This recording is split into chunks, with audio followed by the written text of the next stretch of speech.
y'all. I'm April. And I'm Caroline. And this is your Bloody Happy Hour. Caroline, are you ready for this? This is your newest guilty pleasure. It's the bloodiest part of your week. Did we say something about it also being happy hour? Show did. Because we're about to be sipping on some murder. Bloody Happy Hour. Hey, y'all. Hey, and welcome. We are here. It's Thirsty Thursday. This is Bloody Happy Hour. I've been practicing. You sound a little bit more normal. I am so much more normal right now. I'm refreshed. I'm rejuvenated. I'm rejointed. I'm ready to go. Ready to go. And Caroline is drinking today. I am. And I am working out again. So I think I have lots of energies. It's Multiple. Not just one energies. So can you tell me about your workout that you started? Well, I decided to die for my workouts. I was like, I think I'll just be in pain the whole time. Okay. Because I really kind of stopped working out after I started leading my workouts. I was like, and I don't want to work out by myself. So I was like, I need somebody else to push me. So I found some other trainers and I had some other former campers come with me. And no, I can't really walk, but I love it because, when you just love that somebody else feeling is telling you of what to do. Being so in so much pain and you love it. Is that a masochistic? Maybe. Massachusetts? Yeah, I'm at Massachusetts. Massachusetts? What is that? Well, I am the same. When you become a trainer and you're telling people to work out all the time, and you're writing up workouts all the time, it becomes work and you don't want to do it anymore. I don't think about it. So when I stopped running my boot camps, I didn't want to work out with anybody, but I also didn't want to write my own workouts anymore. So I tried boxing. Oh, that would be fun. So much fun, and I let a lot of aggression out on the box. Do you have anger issues? I don't anymore. Oh, It's true. It's like a fighting gym. So he's like, if you're on the ground, it was legit. And then there's no air conditioning, and it feels like a sauna. Yeah, this was outside. So you sweat. So it was really juicy. I did not just. That was a chair. That was a chair. Sorry. sorry. Anyway, so I'm sore. Yeah. So what were we saying about before that? Boxing. Bloody Happy Hour. And how I can't walk. Oh, yeah, that's probably. Hey, so new Bloody Happy Hour is officially going to have a Patreon. And we're going to call it Raw, Real, and Ratchet. Raw, real. Yeah. What? Listen, first you of all, you gotta be able to say it. I don't know if we should do it with so many I don't know the order yet. Real, Raw, and Ratchet. Real, Raw, and Ratchet. Real, Raw, and Ratchet. But basically, it is our uncut, unedited versions of the episodes that we've aired so far. So, you guys know sometimes we get to drinking. And at least I tried 2 no's because they left a review saying how we was tipsy. So you're going to go into this, if you want to be a Patreon, you're going to go into this knowing that it is all our extra conversation, and it's a little explicit. So, but it's fun, all with fun. So we'll tell you more information when we get more. So just get prepared. Yeah, get prepared. And then I just got off the phone with a guy to talk about some merch. Yes. So we're wanting to come up with all kinds of do some things. pre-order. Yeah, do a pre-order and we'll see how it goes. So some new things that are coming up. I'm excited to tell y'all. Anything else? How about that? Did we say what we are? Bloody Happy Hour? Oh, they know it. Oh, okay. Yeah. Yeah. Did you see that the Uber driver, can you turn your alarm off? Uber driver, but he wasn't an Uber driver, killer guy. So I get alerts because I have Court TV on Twitter, and I have them send me alerts every time they make some kind of announcement. And so I'm constantly getting these notifications from Court TV. So I see all these things, and sometimes I don't read them. But whenever you mentioned it the other day, I was like, oh my gosh, I remember seeing something about the like Uber, whatever, driver murders. But I didn't look into it. So tell me about it. So you said all that to say you don't know. I did. I wanted to make sure everybody knew everything that went through my head just right now. She took the long route. But listen, here's what it is he's not an Uber driver. So we don't want to give Uber a bad name because Uber is pretty safe. Yeah, I was an Uber Eats driver. Yeah, I Uber drivered. Was an Uber driver at one point. You Uber drove to me from Cheryl's house. You Uber? No, you weren't even in Yes, there. I was in the car with Carmen and Mel. Yes. I wasn't? No. I'm pretty sure. Well, at least I was there at the party. Yes, you were. Okay, maybe they told me about it. This is all getting edited out, so. I don't see why. It should stay in. Listen, okay, mistaken Uber case. So this girl called an Uber, and the Uber was a black car. But I think she was a little tipsy, not victim blaming at all, just the facts. And she walked to the wrong black car. Where did I see this? She was a college student. Yes. Samantha was her name. This was different than what I was thinking of. So she got in the wrong car, and then she was stabbed 120 times. Overkill. How? Okay.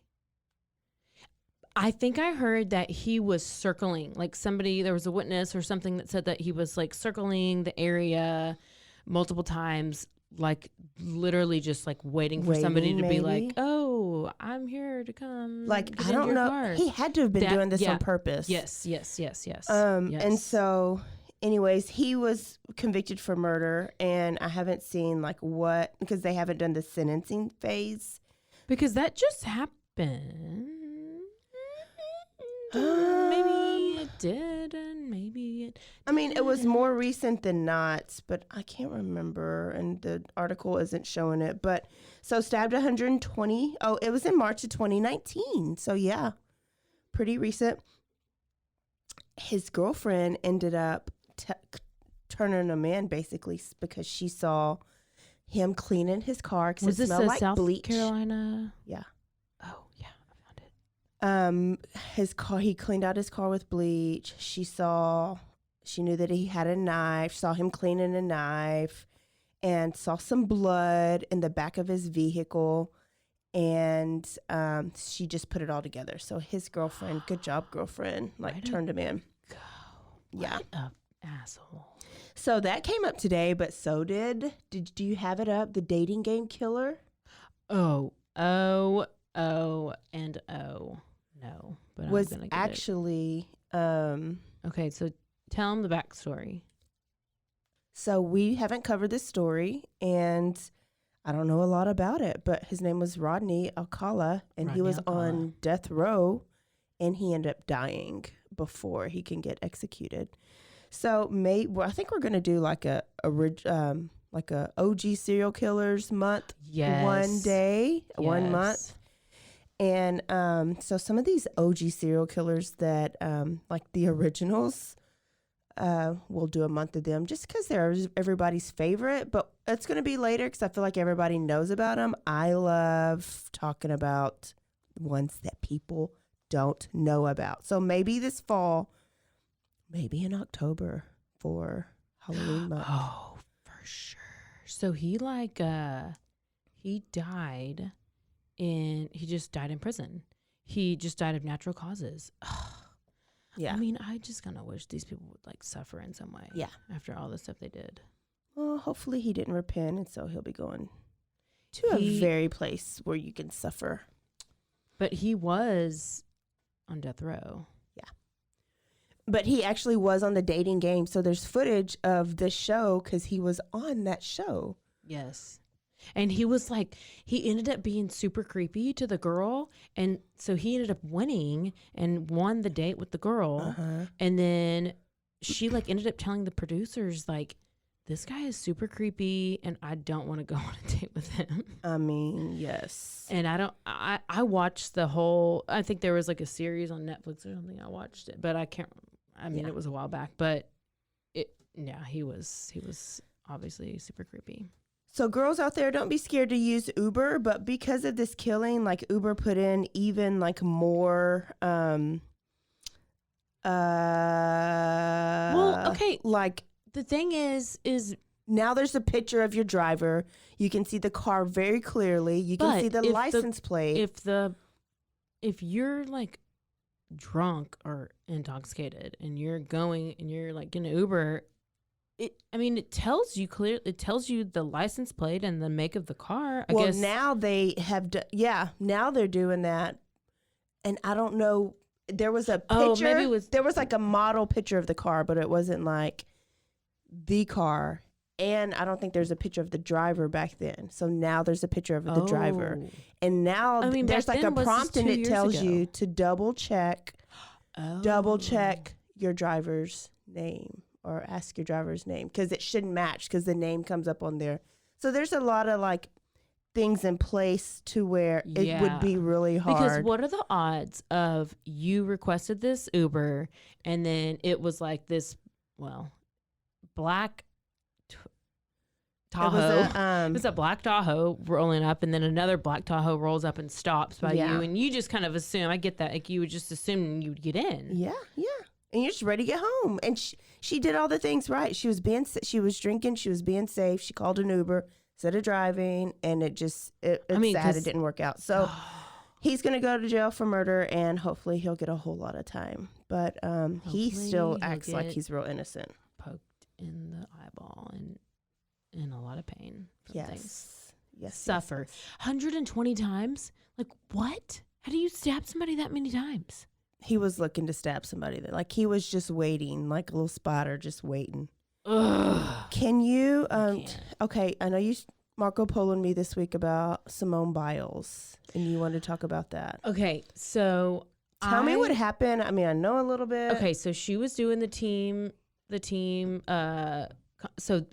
is gonna air like at the end of August, so this is gonna be old news. Okay. But she was doing the team competition. USA Gymnastics. And then she bowed out. She was like, hey, I can't do this anymore. Uh-huh.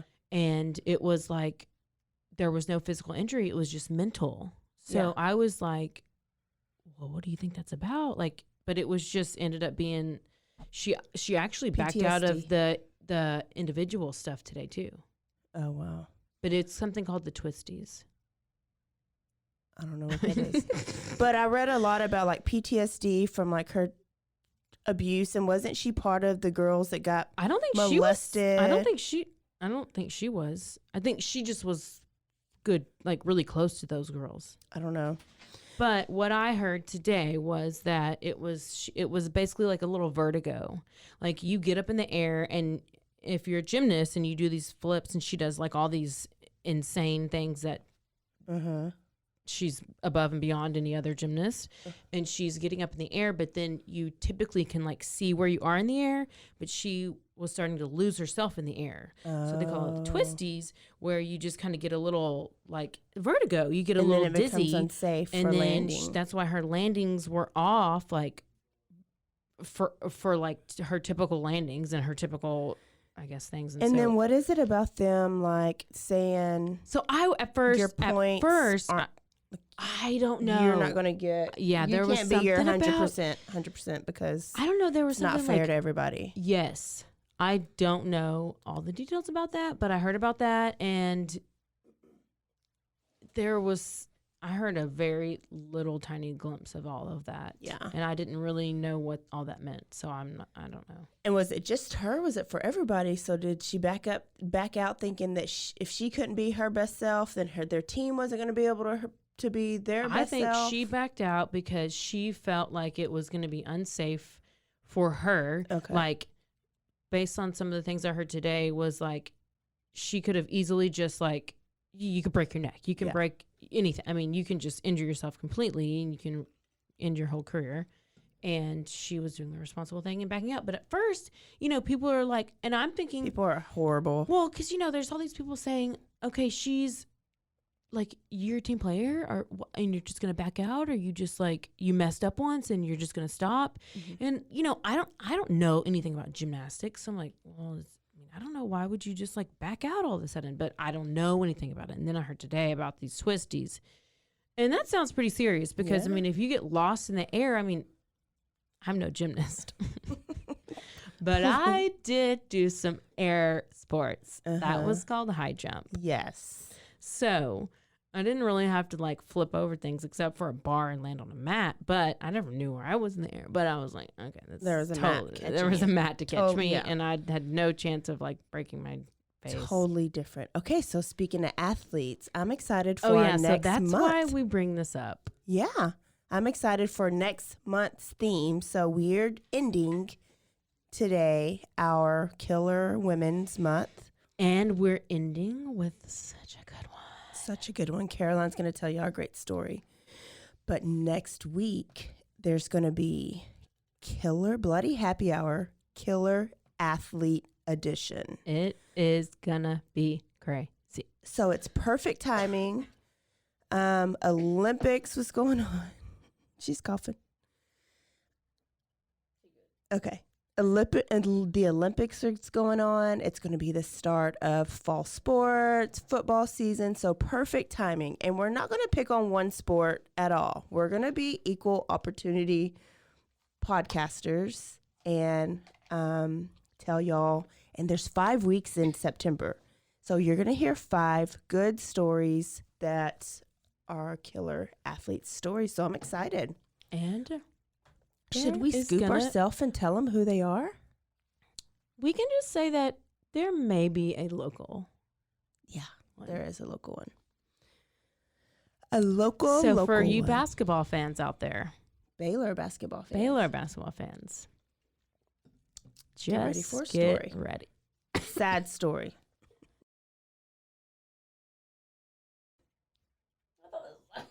I need to open the door. This is a new strain of COVID. Okay, I have a quick. Can I tell them the story about my true crime drama in my life this week? Yes. It's true crime, so it's totally relevant. You sound like me. I can't. It's like stuck in there, like stuff. You need to do my noise. I think it's this fly in here. This G-Nat. Okay, so listen, I have brothers, and one of them passed away like suddenly in 2019, May of 2019. So he had his car was paid for, kept his car because his son at the time was 16. And so we were like, we'll keep the son for Isaiah. That's my nephew that I live with now. That lives with me now since my brother died. So Isaiah wasn't ready to drive at first, but we're getting the car. We were getting the car like ready so that he can start driving it. So my mom called a local body shop. I won't out their name. Oh, well, you probably should. Not this one because it's not our repair shop. This one's the innocent one. So called a body shop and say, hey, I'm sending this car. They've looked at it before. They know it's wrong, right? So the wrecker comes to pick it up. Yeah. And they said that they dropped it off at this body shop that's down the street from my mom, auto repair shop. And so there's like weeks, and the repair guy doesn't call my mom. He doesn't say it's ready. We don't even see it like parked outside.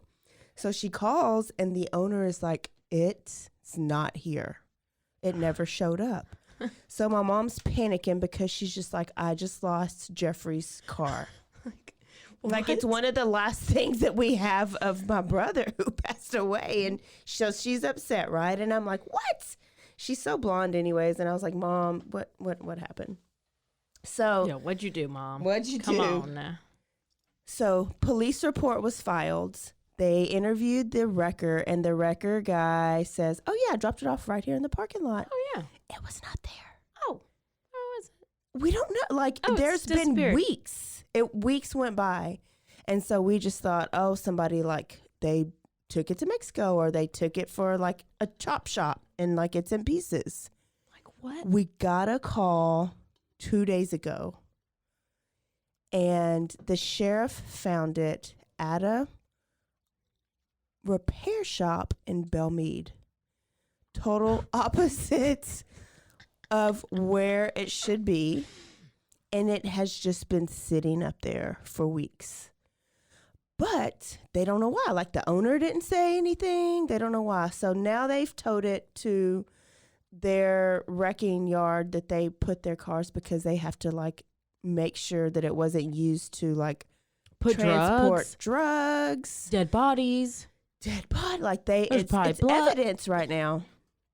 It's like evidence right now. And so now it's scary. It's like, do we want my nephew to drive it? What if a crime was committed in it? Or was it just like a mistaken, like this wrecker was just an idiot and he took it to the wrong repair shop? It sounds real sketchy. Sounds a little sus. I feel like he was going to try to sell it for parts or I don't know. So there's my true crime story. So I had to pick up the keys yesterday from the police department. But we haven't seen the car. We have no idea what condition it's in right now. That is just so weird.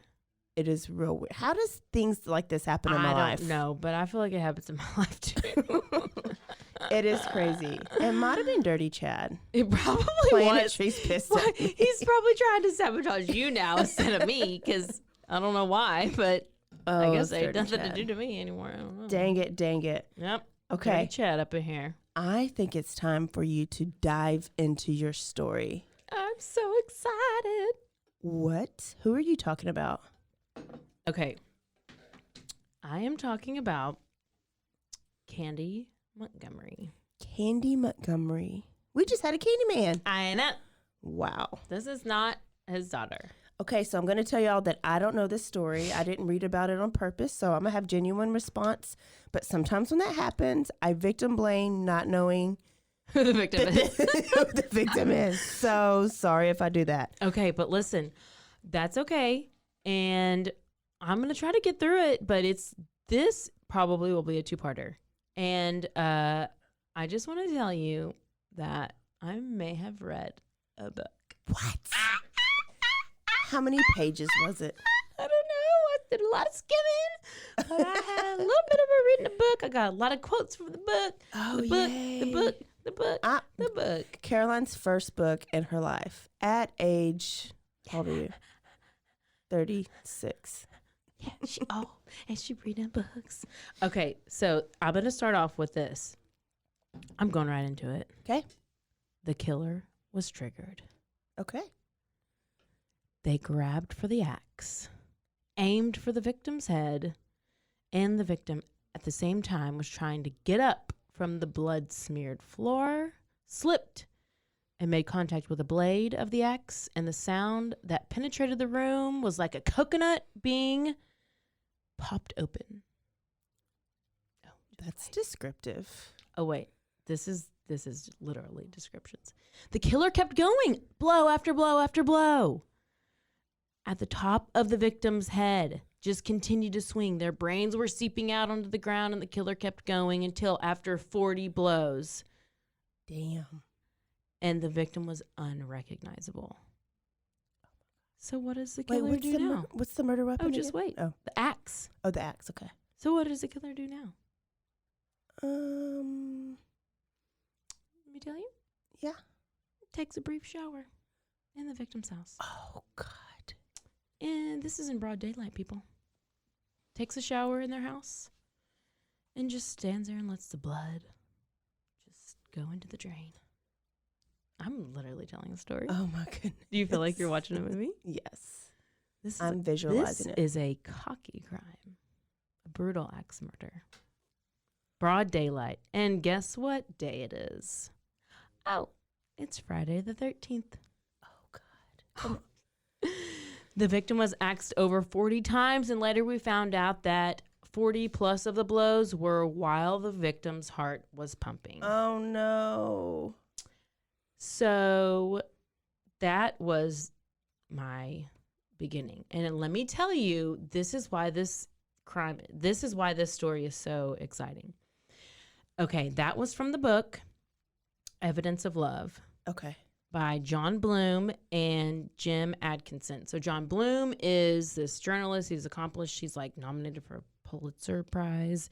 And he wrote it with Jim Atkinson. They spent years talking to the main players involved. And they went into so much detail.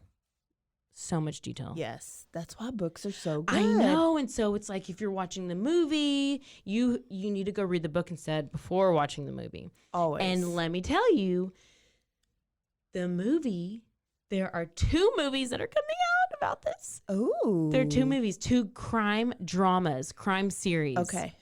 Like, one is going to be on HBO Max. Okay. And it's going to have, Lily Robbie from American Horror Story. Oh my gosh, I keep getting a tickle in my throat. Yes. She's from American Crime Story. She's like the long blonde hair. Okay, yeah. So she's going to be in the movie alongside Elizabeth Olsen. I don't know who that actress is, but she's been in a lot of like action movies. What's it called? I feel like I've seen something about this. Well, she's been in The Avengers, this Elizabeth Olsen. And so that's going to be the HBO series. It's going to be called Love and Death. And guess the producer? Nicole Kidman. Ooh. I mean, it's going to be a good, these aren't documentaries. These are going to be series, dramas. And then on Hulu, Elizabeth Moss from The Handmaid's Tale. Yeah. She's going to be playing the role of Candy Montgomery, which is who we're talking about. This is who the story is about, in a limited Hulu series called Candy. Okay. So if you just Google Candy Montgomery, that's like the first 2 things that pop up. Because I guess they're both like starting production. I have no idea when they're coming out, but whenever I found that out, I was like, I've got to do this. Yay. Because we're about to watch a movie about it. Okay. So let's pick back up. So after the shower, so the murderer goes and takes a shower. They didn't even take the time to clean up the crime scene. So they get in the car. They're like talking to themselves. They're like, act normal. Everything's going to be fine. As long as I keep it together. What's next? You got to follow your schedule. That's the only way this thing is going to work. So what do you think is next on the schedule for a killer like this? Happy hour. No, you're wrong. Maybe another victim. Oh. No, maybe they're a serial killer. I don't know. Maybe they're like some kind of family man. They're going to go back to their job. Okay. No. So the killer checks their watch and they're like, perfect. I have just enough time to go to Target and pick up Father's Day cards for the kids. And I can go back to church, pick up the kids. And then I got to take the kids to swim lessons. And I should probably call my husband on the way. And okay, just one step at a time. Just do one thing at a time. I can't lose control now. Besides, I can just pray away the sin. Oh my goodness. What happens when you read a book? You get all the details. So who is this person who's committed this horrible act? Is it Candy? It better be Candy. It's Women Killer Month. Well, I mean, obviously, but you never know.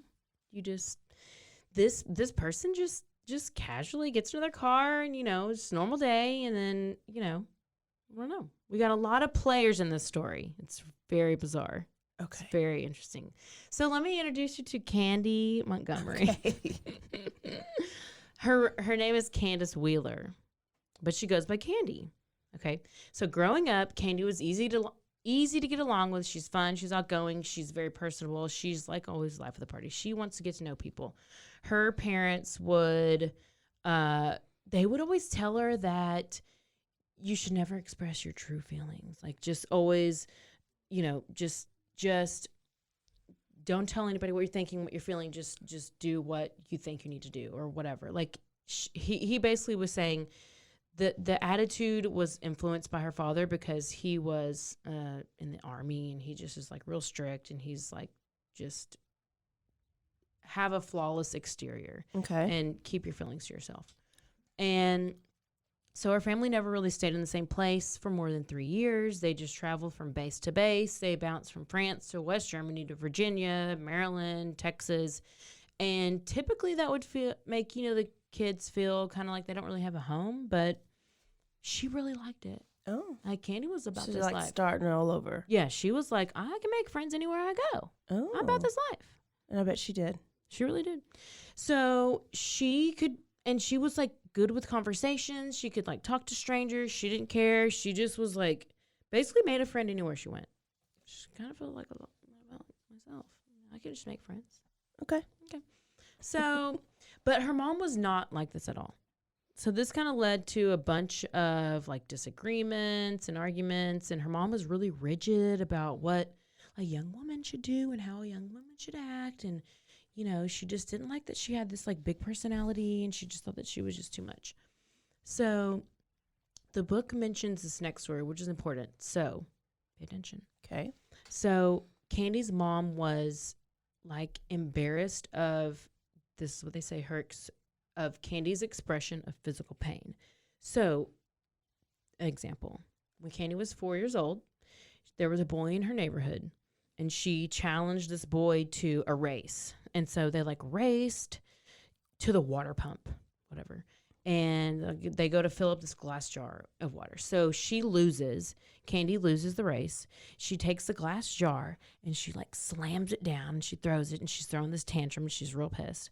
And the glass busts and it breaks, and it like a piece of glass like cuts her on top of the nose. And so then she's like freaking out. She's throwing this tantrum. She's like bleeding profusely on her nose, and she's freaking out. And it's just a little cut. Yeah, it's just a little cut. So her mom takes her to the emergency room because she's having this big breakdown, and she's got to be held down by the nurses and like all this crazy stuff. Like it's stupid. And until the bleeding is stopped, Candy's mother is so embarrassed. Okay. She's like, I cannot believe you're in the emergency room right now. You're screaming. You overreacted. You overreacted. So this is what the mom does. Shh. That's important. Okay. She puts her finger to her lips and says, shh. Okay. Okay. That's real important. So, because she's like, what are the people in the waiting room going to think? And so this reaction of her mother has scarred her. Like, she's like, okay, well, I guess this is why I should never show my emotions. Oh. Mm-hmm. So, she would always fear that her showing her true emotions, she would get scolded. And side note, this was from psychologists. So apparently, however parents react to their children's negative emotions, that psychologists have found that children whose mothers tell them to keep their feelings hidden to be less emotionally competent than their peers and can struggle with poor social skills. Well, and like they even, we tell boys, quit crying like a girl. Yeah. We're actually supposed to let kids have their emotion. Yeah. Because they grow up and they don't want to show that emotion. Yep. So like after this water pump incident, Candy just learned to like push down any negative feelings and anything that contributed to like emotional issues as an adult. As they grew, she would just like repress her feelings and blah, blah, blah. She just was like, no, it's not happening. So Candy learned to focus what was expected of her rather than how she felt. And she was constantly worried about what other people thought of her. But she eventually realized that her mother would not ever give her the like affirmation she needed or she craved. And so she just needed to look for other areas of attention. So she just, would like talk to the boys in her class, and, she was really she was rebellious. She was loud, but she wasn't like a bad kid. She was just, that was just her personality. She was outgoing, and she wanted to, that's good. Those are good qualities. Yeah. But her parents were super strict. So you have this person who has this outgoing personality. They want to talk to people, they want to meet people. And then you got these super strict parents. Well, so she wanted to like go out. She wanted to date. She wanted to do all the things. And her parents were like, no. Well, eventually, she's going to do it anyway. So she ended up like running away for like a day with one of her friends. Like one whole day. Yeah, to go like to a I mean, it was like super innocent, like go roller skating or something. I did that one time and I lasted 30 minutes and I came back home. I snuck out of my window. Where did you go? I went to a friend's house, but it was like early in the morning. Everybody was still asleep. So I just walked around and then I snuck back in my window and got in my bed. I was like, they're going to be so mad. I wrote a letter and everything. They're going to be so mad at me. You wrote them a letter? So sad, yeah. But they didn't even get a chance to get the letter because I came right back. I know. That's when I lived in Corpus Christi. That's so great. I love that story. So finally, Candy, she's grown up. She's 20 years old. It's 1970, and she moves out of her parents' house. She's living in El Paso. And Candy's on the hunt for a man. Candy's from Texas? Oh my gosh, yes. This is a Texas. Say that.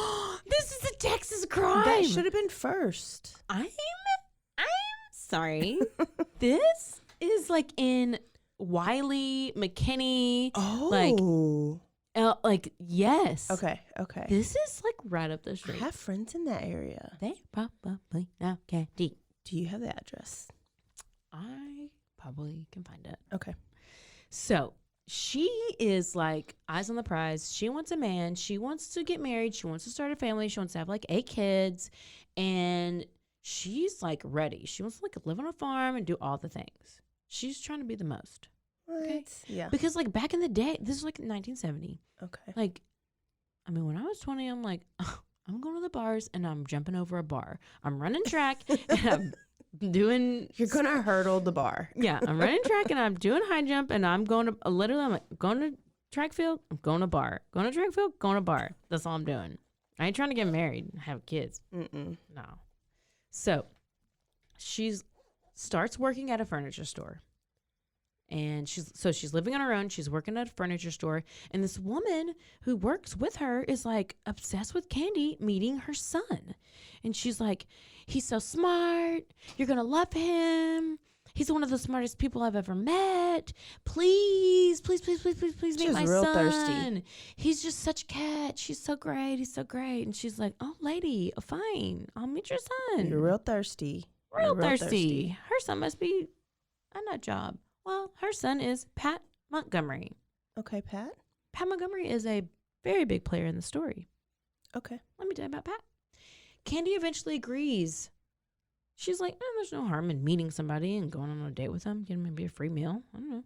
So she meets with him. Pat Montgomery, he's very important. He's a shy engineer. So he's really smart, like the mom said. Okay. So is he cute? Well, I don't even know what he looks like. Okay. But Pat did not like that his mom was always, because his mom was always doing this. He didn't like it. Always setting him up on blind dates. Always like these random people. Because they were never his type. And he was too busy. He was working. And he was also getting his PhD, so he's going to school. And so he was one of the smartest electrical engineers at the company he worked for. Okay.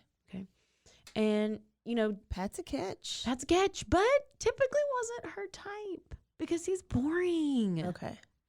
I mean, so they went on the first date and it was the worst, dullest, most boring date she's ever been on. Before the date even ended, she just wanted to call her friends and be like, oh, it's so boring. Just like that. Okay. I'm being an actress right now. Okay. She want to be like, I'm bored ass. I'm so boring. I'm bored AF. I just want to go home. But you never know. She's like, so she's not home yet. She's just thinking this in her head. Okay. She's like, but he does have a great career path and he does have potential. And I do want to have a nice house and a big family and live on a farm and have animals. So now she's starting to, oh, wait a minute. Yeah, this so might now need she's to be like, a pimp decision. I mean, all those things might be a little expensive, but he's just so boring. But maybe it's okay. Maybe. So he drops her off and he asks for a second date. Okay. So he had no idea this was the shittiest date ever. No, he don't have a clue because he's boring. And she's like, what the hell? Were you not just on the date we were just on? It was terrible. It was so boring. And she's like, okay, let's go on a second date. Let's do it. What's your salary? So then they go on the second date. And their second date's a drive-in movie. Okay. Oh, hey. And he tries to grope her. Ooh. Oh. So she's like, okay, daddy. But no. And then he drives her home, and then he asks her on a third date, and she agrees. But then Pat tries to call and set up the third date, and she goes, she didn't answer. Oh, okay. No, she didn't answer. And Pat's like, oh, she must have had a family emergency. Like, there's obviously something happened because she wouldn't have left me on red. No, bro. She ain't let me on red. Yes. I love how you're making the 70s right now. I'm going to do how you do, and you make the story your story. Your way, yeah. Yeah. So that's how I interpreted it. I'm like, but you ain't leave me on red. Left. No. Yeah. So Pat was like, I'm going to just go ahead and send her a dozen roses and a funny card. This funny card. It said, I hope you get the sand out of your pants. What? I mean, I would have went on a third date with them. I don't know what that even means, but I had to tell you because I thought it was so funny. So Candy thinks this gesture is just so sweet. Oh. And she's just like, oh, okay, well, I guess I'll call him and we'll go on the third date. So she calls him, they go on the third date. And around the same time as their third date, Pat's uncle dies, and he was super close to his uncle. Okay, this is just random. All of a sudden, his uncle dies, so he's coming in town for a funeral, and he was super close to his uncle, like I said, because his uncle was who got him set on his career path to being this engineer. And so he starts like telling all of his feelings and getting like real emotional with Candy. And that night after the date, Candy goes home. And she calls her friends. After the first date, she wanted to call her friends and tell her how it was terrible, boring. Yeah. And after this date, she calls her friends and she says, guess what? I found the person that I'm going to marry. Not that I love. That I'm going to marry. He's so wonderful. It's so great. What's the first question you ask? Do you love him? Who is he? What's his name? I think it's Pete or Peter. Candy. Bitch don't even know his name. Peter. I'm just like laughing. He's an engineer. That's what matters. Yeah, he's to Candy. I don't know his name. He just makes money. He just does the things. I mean, it's fine. So she couldn't remember his name, but she was gonna marry him no matter what. At least she knows what she wants. Yeah, I mean, you know what? So then they start like writing like love letters back and forth. I guess because like you can't text. Nope. You can't text. You can't email. Oh my God. You can't. You literally write letters and put them in the mail, and they get them a week later. This story is there's so many letters involved in all parties. Okay. So there's like, I guess you need to check your mailbox. Okay. So then Candy was like, yeah, they're writing all these love letters. And then, so this is one of the letters that was in the book that Candy wrote. It says, tonight I was telling my mama about how wonderful, she wrote this to Pat. Tonight I was telling my mama how wonderful you are. And she told me on several occasions that I was going crazy, that I was crazy in love. And then Pat writes back in his deep, serious voice, my darling Candy, I've got my tape deck playing mood music that I recorded. Oh it would be a great seduction tape. You want to be seduced? It's nice to sit and listen and think of you. That is the modern day DTF.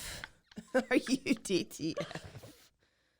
So Candy's like, oh, yeah, she thinks she's got him where she wants him. She could feel it deep down inside. She's like, he's going to propose to me soon. He's going to propose. And how long have they known each other? This is date 3, isn't it? 2 weeks. Okay. She's loud, Jesus. Yeah. They're doing the most. And then he tells her, he's like, the next time I'm coming in, I have the surprise of your lifetime. He just is like, oh, and she's like, oh, I'm about to get proposed to. And he really probably just wants to get his wee-wee wet. He comes over and he gives her this gift. I mean, there may be like, he's making it sound like there should be like confetti and there should be like band playing and there should be like all this drama. Mm-hmm. And he gives her this gift. She opens it. And she's like, the life, history, and magic of the dog? It was a book about the comprehensive study of dogs throughout art, literature, and history, including discussions on physiology, psychology, and specialized services of mankind. He gets so she refers to this as the damn book. He gets her book. She was wanting to get proposed to, and he got a damn book for her. Poor boy. He just didn't know what to do. He didn't know, and he thought he was a little bit on the spectrum. He thought he was dating me and give him books about dogs. She didn't even like dogs. She didn't care about dogs. She wanted to get married and have a family and do all the things. So, eventually, he did eventually propose to her. Okay. And, he's like, I'm looking forward to being the father of your babies and teaching them how to do the right things and blah, blah, blah. And they get married and they're not making a lot of money, because he's still trying to get his PhD and, he's going to be an engineer, but he's still working on this. And she's like trying to be this housewife. And so they end up, having a kid because what else do you do? So they have their first kid, Jenny, and they were so happy. They had Jenny. Okay. So they're happy. And then, they had their second child, Ian. So they were just like, oh, yeah, we got 2 kids now. Great. So then Candy's like, maybe I don't want to have 8 kids. I just want to have 2. And I'm going to get my tubes tied. So she don't. Yeah. She's like, no, let me just calm down. There you go, Candy. So then things start looking up and they're happy. And then Pat gets hired onto Texas Instruments. Ooh. Okay. So how you know about Texas Instruments? From the calculators. The calculators! Yes. The giant-ass calculators. 83s we had to pay for college algebra. So listen to this. Apparently, they had secret government consulting contracts, and he was one of the very few scientists that were working at the top of this, and they're one of the largest semiconductor companies in the world to this day, and they develop chips and processors for electronics, not just calculators. Okay. So how about all that? And they're still alive today. So they're just going out there charging children $50 for these calculators. It probably cost them $3. Those were like $100. I know. And could you not get it on the app now? Do people still have to buy those calculators? No, you have to. Every kid in the school has their own calculator. There's got to be some kind of secret, because how are there no other places that make calculators like that? I don't know. There may be, just not in Texas. Saying. So he gets hired on. He gets paid. Candy's living her best life. She's staying at home. She hated being still. She's always doing something. She's just always doing stuff. So they built their dream house near Dallas, Texas. They're not in Dallas. They're not in the big city. They're in the country. Yeah. Okay. McKinney, Wylie area. So they're trying to get more of a family oriented feel kind of a place. So then they start searching for a church nearby, not because they're super religious, but because they wanted something for the kids. Yeah. Okay. So then this is going to bring us. So we've met Candy and Pat Montgomery. All okay. Right? Now let's meet Betty and Alan Gore. Ooh. Okay. So the Gore couple. So these two couples, the Montgomerys, which is Candy and Pat, and the Gores, Alan and Betty, they're very similar in many ways. They're the same age. They're married young. They had daughters the same age, which you'll find out more about later. So Betty was a farmer's baby. She's from Kansas. She's pretty. She wasn't beautiful. Mm-hmm. This is all how the book describes everything. Okay. She's so proud of her book. She has said book so proud at least 72 times. I have to say, I'm going to say it even more. So get ready, bitches. Betty won most popular baby in her town of Kansas of 414 residents. Oh my goodness. Most popular baby. How is the baby popular? I don't know, but she was the most popular. So, whatever. She was, she grew up. She was like a stern, quiet type of a person. She wasn't very interested in like making friends. She like drove a tractor. She, I don't know, played the clarinet, whatever. She tried to be feminine, and according to the book, she sound real butchy. She was, quote, a nice girl, wholesome, non-complaining, responsible, and intelligent. She's the kind of girl that every mother wants her son to marry. But she's boring as fuck. Crazy is as crazy does. The Life of a Serial Killer by John H. Mudgett is a tensely clever first-person psychological thriller that deep dives into the world of an experienced serial killer. The ebook is available for purchase via Amazon and is free for Kindle Unlimited readers. It is a graphic tale, as the cover suggests. The fictional protagonist, John Goodman, is an amalgam of human predation and darkness, carefully stitched from the ragged shreds of multiple serial killers and mass murderers' lives. But though he is fictional, the circumstances of Goodman's dark life are firmly rooted in historical characters and events. Crazy is as crazy does begins in 1955 and follows John as he evolves from a timid and disorganized criminal into a powerful mastermind of deception and intimidation. The story takes readers on a journey through a 75-year-old killer's life, ending shortly after the capture of the Golden State Killer in 2018. But like all unreliable narrators, readers are forced to grapple with an important question. Can they accurately separate fact from Goodman's twisted fiction? Readers quickly discover that a real horror unfolding is twofold: the murderous activities described by Goodman himself and the twisted transformations of those around him, culminating in a shocking, high-stakes ending. Are you a fan of the true crime genre? My name is Alex Reichen, and I'm the host of Totally Innocent. Every Wednesday on all major podcast platforms and YouTube, we take a semi-deep dive into the life of a serial killer or a high-profile murder case.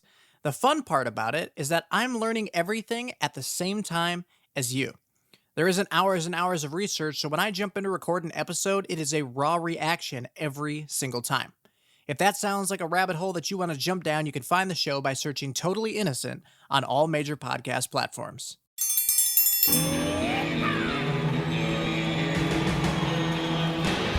Hi, I'm Hank. You might remember me from a show called King of the Hill. Check out a King of the Hill rewatch podcast. These boys ain't right, but they are funny. Find the podcast anywhere you get your podcasts or at roguemedianetwork.com. I tell you what.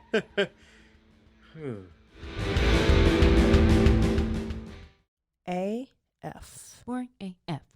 So, to us, but we're not ranchers. Yeah, and I mean, farmers. yeah, then I would be bored if I was, into girls. So, her main goal in life was to become a teacher. Okay. So, this is how she lives. She gets assigned a paper and she finishes the assignment the day she gets assigned. I mean, who does that? I don't finish the assignment till it's overdue. Yeah. So she's turning shit in early, and she's going to college. I don't know. She was just the, always a star student. But then she gets to college, and she's used to being a perfectionist and everything, but she really sucks at math. Okay. Which is fine. So she had to go get a calculator. So she had to go get a calculator from TI department from Patrick Montgomery. No. So she was so mad she couldn't get the hang of math. And so then she has this math teaching assistant. Well, the teaching assistant is Alan Gore. And wait. Al Gore? Like that ran for president? I don't know, maybe. But this guy's name's Alan Gore. Okay. And that's her teaching assistant in college. Okay. And so she goes up to him and she's like, oh, I need a tutoring session. Like, I need to learn how to do this, whatever, math. And he's like, oh, I'll give you a tutoring session. Whatever. So they meet in the library and they literally like give a tutoring session. It's nothing. There's nothing exciting to it. No, because guess what? Betty's boring and she's not, she does not live on the edge, I guess. So, well, that's good. Way to go, Betty. I mean, your name is Betty. I mean, what do you expect? I hope I'm not victim blaming. I mean, I probably am. No, you're definitely not. Okay. Oh, maybe you are. Okay. So, yeah, Betty goes by the book. She follows the rules. I don't know that life. But anyway, then we have Alan. He was also raised on a farm. And Betty and Alan, neither of them ever had like any serious prior relationships. So Alan's tutoring Betty, blah, blah, blah. And then once she graduated and wasn't a student anymore, Alan confessed he was in love with her. But he did that because she was in love with him. Because basically Betty worshipped Alan. Okay. He taught her math. Would you not worship him if he taught you math and you couldn't get math? Okay. So basically Betty becomes like really infatuated with Alan while he's tutoring her, and then they end up falling in love, and then now we have two couples. Okay. We have the Montgomerys, we have the Gores. Okay.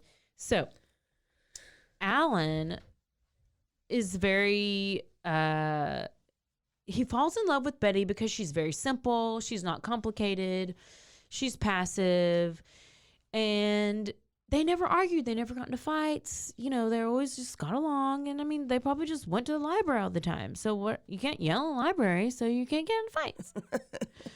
You can't talk loud in the library, can you? Boring. They are my idols. I want to be just like I them. wish I could be that boring. The most drama they had in their relationship was Alan was not very attractive. And so Betty's family was like real pissed that Betty was an ugly boy gonna marry Alan or gonna like falling in love with Alan, because they're like, Betty, you might have ugly kids. Like, they just wanted something better for her. Like, Betty was the most popular baby. What about most popular? Was Alan the most popular baby? I don't know. Maybe you need to go find most popular male baby. I mean, you're saying. So, like, they just were like, he has a belly. He has a receding hairline. Poor. And he has like Al. Real puffy cheeks. Oh man. So, what's he hiding in those cheeks, Betty? What's he hiding in those cheeks? Marshmallows? Why are they so big? But Betty was like, no, I'm going to marry this man. This is my man. I'm marrying him. I don't care what you say. I've never been in that situation. Maybe I have. So she wasn't having it, and they were actually in a very stable relationship. Okay, like Betty was super planner. If she had a vacation planned for, what is this month? July? Mm-hmm. It was planned like 6 months ago. Okay. I mean, they knew where they were going. They knew how long they were walking. They knew where they were going to go each day, sit on the bench, and what time they're going to go sit on that bench, and what they're going to eat on that bench, and if they're going to feed ducks on that bench, and they knew all the things. Okay. She was that prepared. Okay. I mean, I'm just saying. Unlike me. Also, so the only problem in their relationship was that Betty was so terrified of Alan ever going out of town for work. She was just so terrified. I'm just saying. Was he going to find a side piece? She didn't know. Or was somebody going to kill her on the farm? She would cry. She just started becoming like obsessive. So she just would cry. Like when he went out of town, she would call his boss and she would be like, please let him come home. Let him come home. You keep sending him away. Oh my gosh. You can't just give him a job where he keeps going out of town, please. Like, she's crazy. And then Alan's like, Betty, we're adults. You can't be doing that. Grown-ups. You can't be doing all this stuff. This is so embarrassing. What the hell, Betty? Betty. I can just hear him. Can you hear him? I hear you. Okay. I'm super animated. I feel like I'm telling the story just to my microphone. So the next time he went out of town, it got so bad that Betty had an affair with some random person. She had a one-night stand, and it was all because he was out of town. And she was mad at him for going to work. Yes. When he came back, she confessed, and she was like, I don't know why I did that. I was so confused.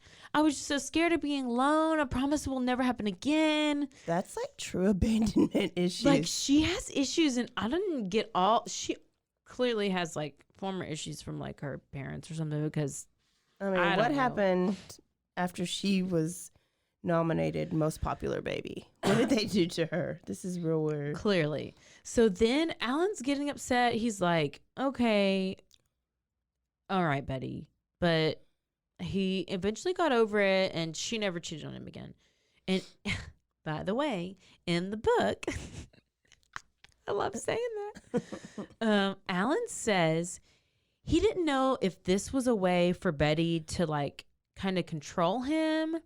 Like, if you go to town, then I'm going to cheat on you. Or if you go do that, like, this is the consequence you're going to have, or this is the punishment you're going to have. Or if she was genuinely scared to be alone. Okay. He didn't know.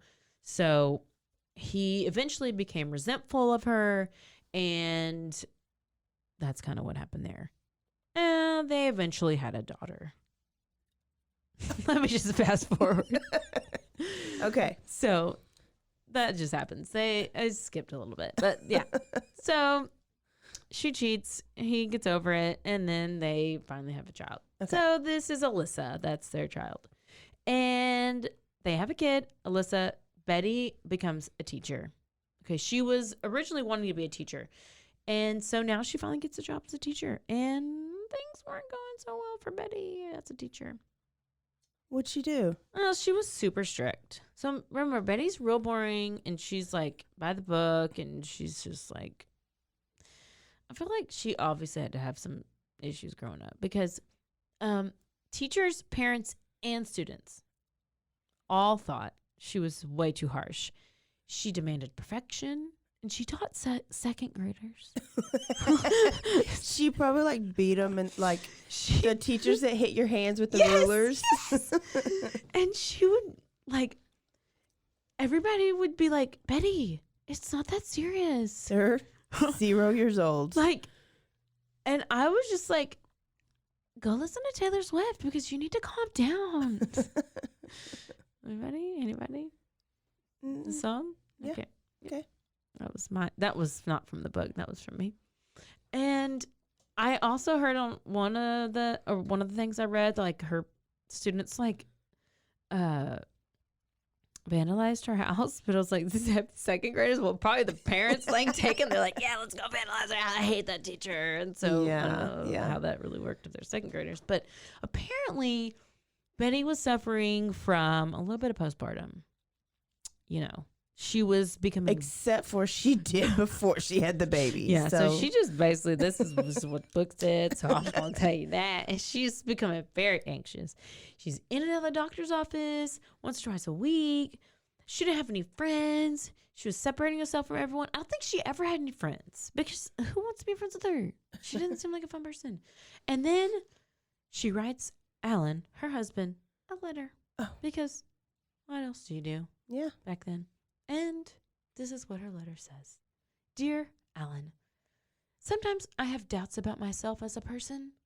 I wonder if I'm really accomplishing anything. But if you express your pride in me, then I feel reassured that I'm really important. I just need to be reassured and told this often, just as I need to see and feel tangible evidence of your love. Oh, so she needs words of affirmation. Love, Betty. And what's the other one? Gifts of love. She needs words of affirmation and gift. What's the other one? And physical touch. Physical touch. Well, because it says, just as I need to see and feel tangible evidence of your love. So see and feel. Did she write that book? All the love languages? Maybe. She might have. Go look it up and see if that was her. So. She's too needy.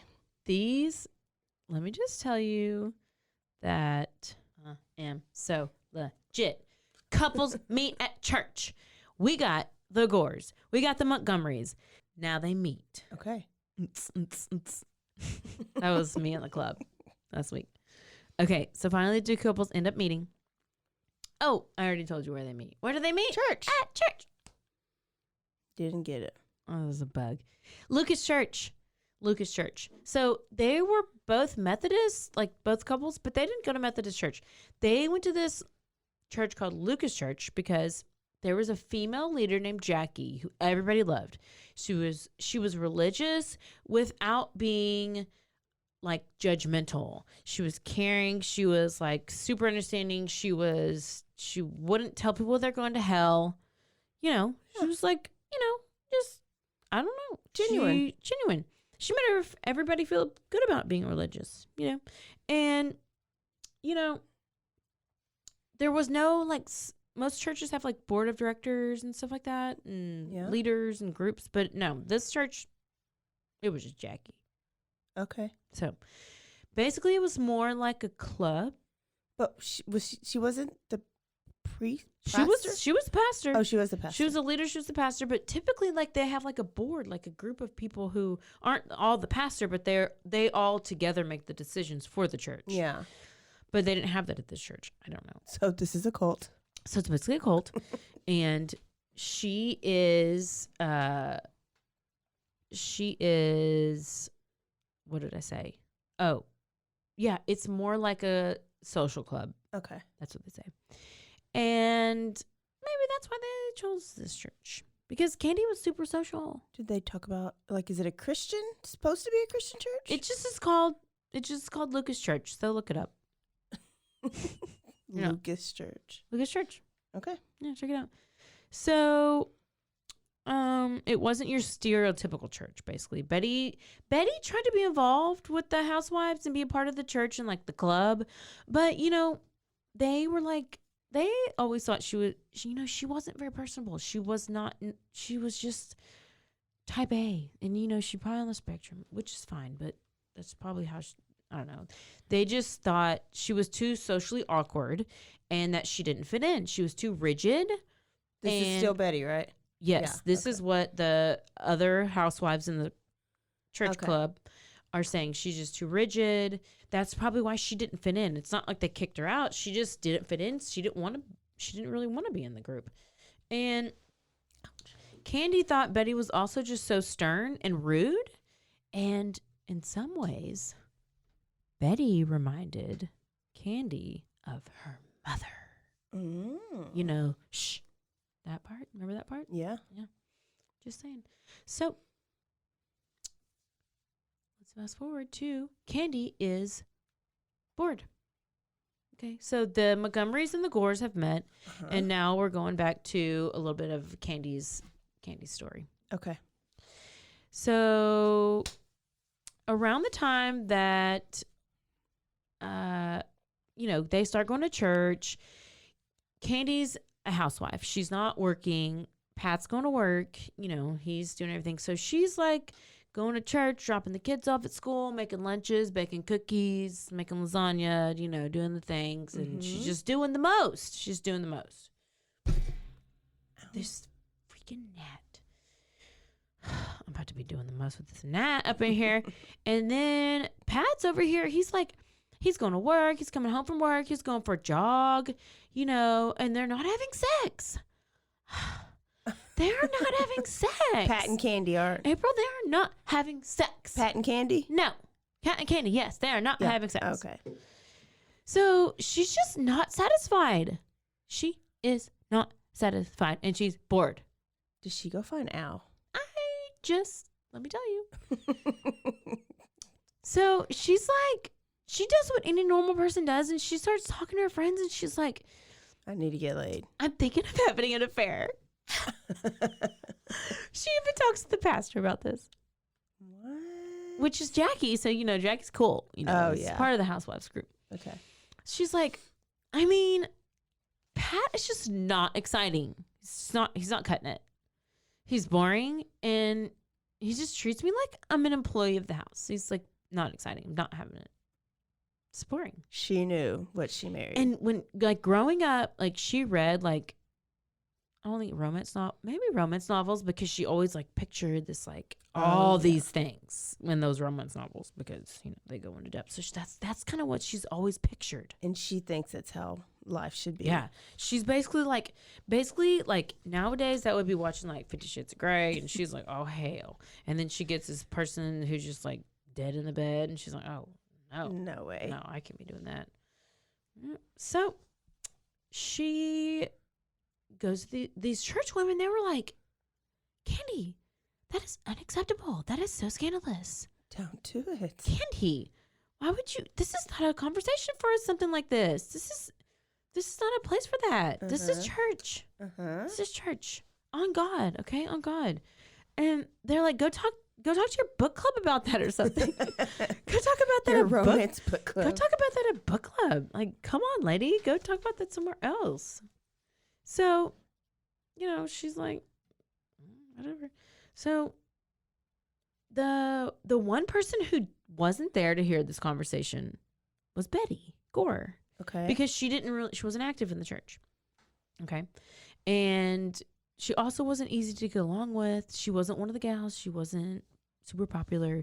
And so in the relationships, these two relationships, Candy is the Montgomerys. You have Candy, who's active and, like, doing things, and Pat, who's, like, he's the shy one.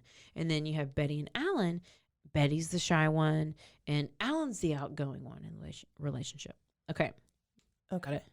So then the church ends up starting this, like, volleyball league. Okay. So Candy's like, oh, yeah, maybe I'll go play volleyball, and the volleyball will be so distracting. Like, but I won't want to have an affair. That I'll be paying attention to the volleyballs, and I won't want any extramarital balls. Anybody else's balls. So, yeah, let's play volleyball. All the balls. Balls, balls, balls. So, she does it. And she starts going to practices, and, she was like, this is great. This is nice. And then there's one day that she's on the volleyball court, and I guess balls are flying at her face, and she, like, runs into this person, like, her and this other person collide. Well, it's Alan. It's Alan who she collides with on the volleyball court.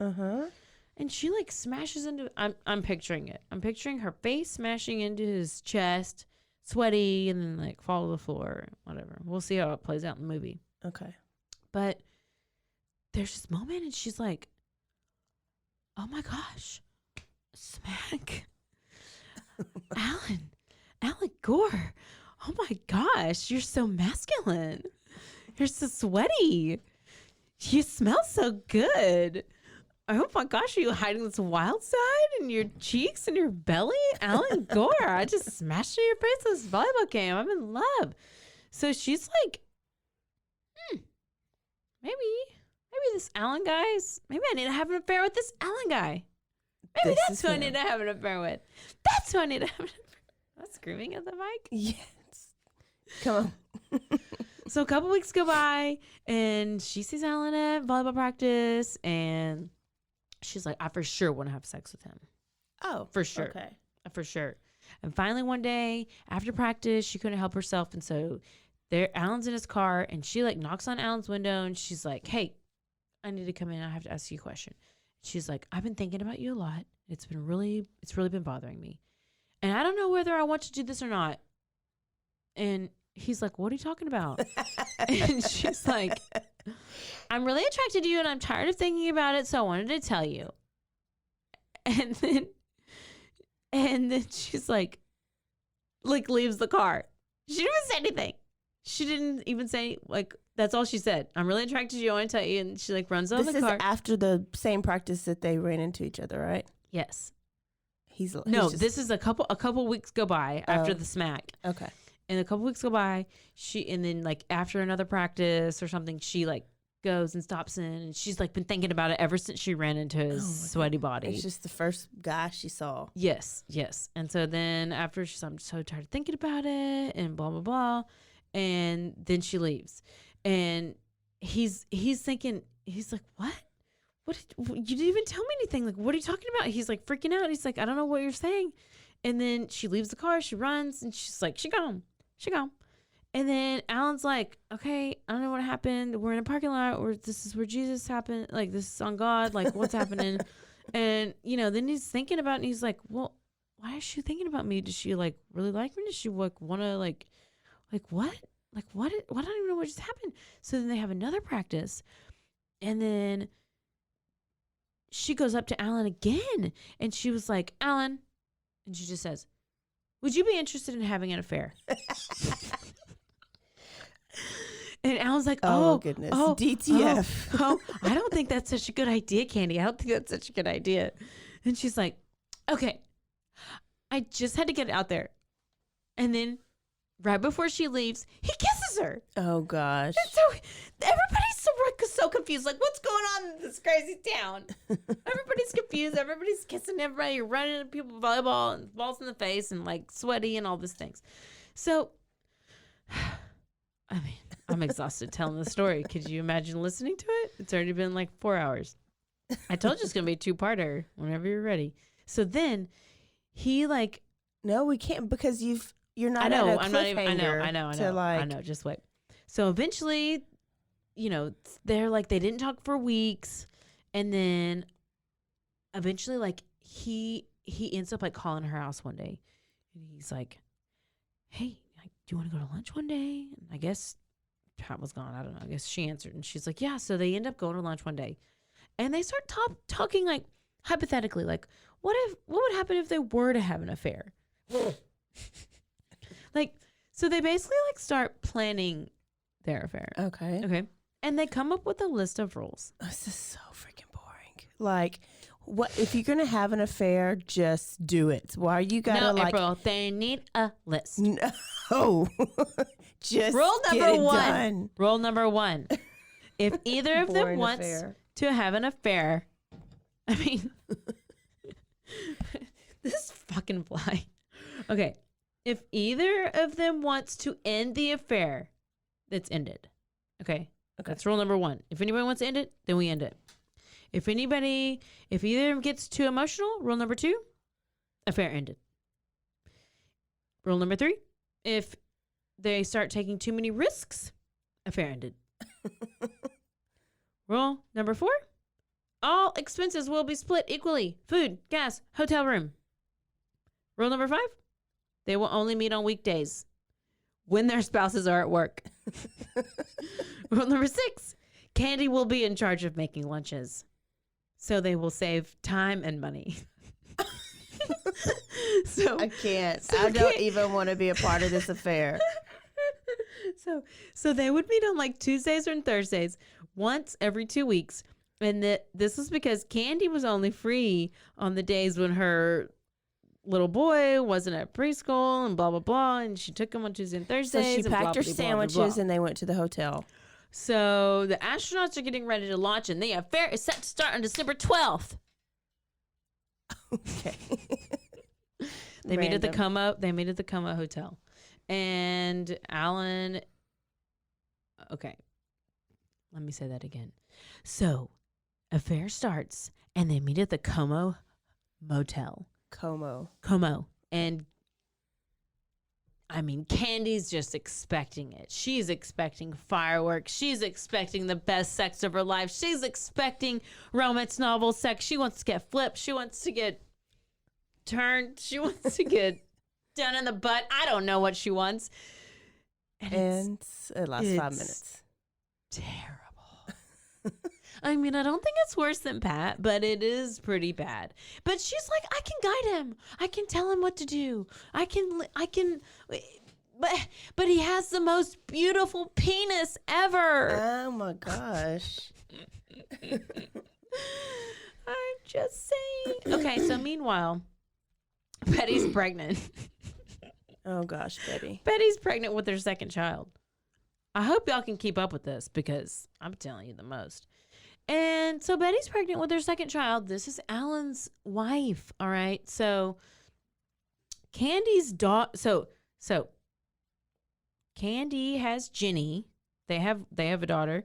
And then Betty and Alan have a daughter, Alyssa. Mm-hmm. And they're like the same age and they're best friends. Okay. You like my emotions? So after the first few months of the affair, Candy tries to break it off. She's like, I'm so tired of making lunches. It's not even worth it because you're not even that good in bed, Alan. And Alan's like, I'm not accepting it. And they're like, well, that's part of the rules. And he's not accepting the rules. But in a weird way, she kind of felt like she was falling in love with Alan. Oh, God. I know. I can't. Even. Can somebody kill somebody? And then, of course, they wrote letters to each other. Oh, my gosh. These so, people are pitiful. Blah, blah, blah. The affair ends up ending. And, so she don't have to make any more potted meat sandwiches. yeah, for because Alan. it ended up that, like, Candy tried to end it twice. She wasn't successful. And then, like, Alan was like, oh, well, we just had this baby. And so now we have to end it. And she's like, I already tried to end it twice. Why can't we end it whenever I wanted to end it? And he's like, well, no, man, baby, blah, blah. So then Alan and Betty go to marriage counseling. They go on this, like, marriage retreat. Okay. Well, this is called, like, Marriage Encounter and Temptation Island. I don't think they're tempted, but they go to this thing and it's like the only rule of this retreat is you can't talk to each other. So you just have to write letters to each other. I would love that. I would be like, good, I don't even talk about anything. We good. So that's whenever Alan and Betty their marriage really comes together at this marriage retreat. Uh-huh. Like they're writing letters and they're like figuring out why they like don't like each other. And he's like, I thought you hated me. And she's like, no, I just have issues with my brain and blah, blah, blah. Well, then afterward, they married and they like ended up having sex and it was like a good thing. There's a lot of sex situations in the story, by the way. Yeah. Not good ones though. Yeah. So then Candy's like, well, shit, I want to go to Marriage Encounter with Pat. So then she goes to Marriage Encounter with Pat. And she's like, oh, let's see if this works. So they write letters to each other and blah, blah, blah. So then they're like, well, it didn't really work so well for us. Like, it didn't really work that well as I expected. It didn't work as well as it did with Betty and Alan. So then she's like, maybe I just need a hobby. Maybe I don't need to just have an affair. I just need to have a hobby. Volleyball. She needed another one besides volleyball. Yeah. And so she's like, maybe I'll go like write a book or something. Maybe I'll go paint. And so she goes on some like book writing retreat or whatever. Well, then Alan's like, Pat is feeling like real lonely. He's like, Candy's gone. She's on this like book writing retreat. She has this new hobby. I'm real lonely. So I want to go read some of the letters that she wrote me at marriage camp. Okay. He didn't read them at marriage camp? No, he wanted to reread them. Oh, okay. He was just needing to feel, because he was lonely. Well, he goes and looks, I guess, in like the letter drawer and guess whose letter he finds. He doesn't find letters from Candy. He finds letters from Alan. To Candy. Because everybody be writing letters. Too much evidence. Too much. They were obviously not very sneaky. So he's like, Pat's like seeing this letter from Alan. It's like, I love you. Like the sex was great, blah, blah, blah, like whatever. And he's like freaking out. Pat's like, oh my gosh. He doesn't know what to do. He's like, do I need to call Alan and like get mad at him? Do I call Betty and say your husband is doing this? He's like, no, like Betty's just had a baby and blah, blah. Do I need to call Candy and be like, Candy, do I need to go over and like go to the book writing retreat? No. You know what he decides to do? Oh. He goes to a flower shop. And buys her flowers. He buys her flowers. He writes her a letter. Oh, God.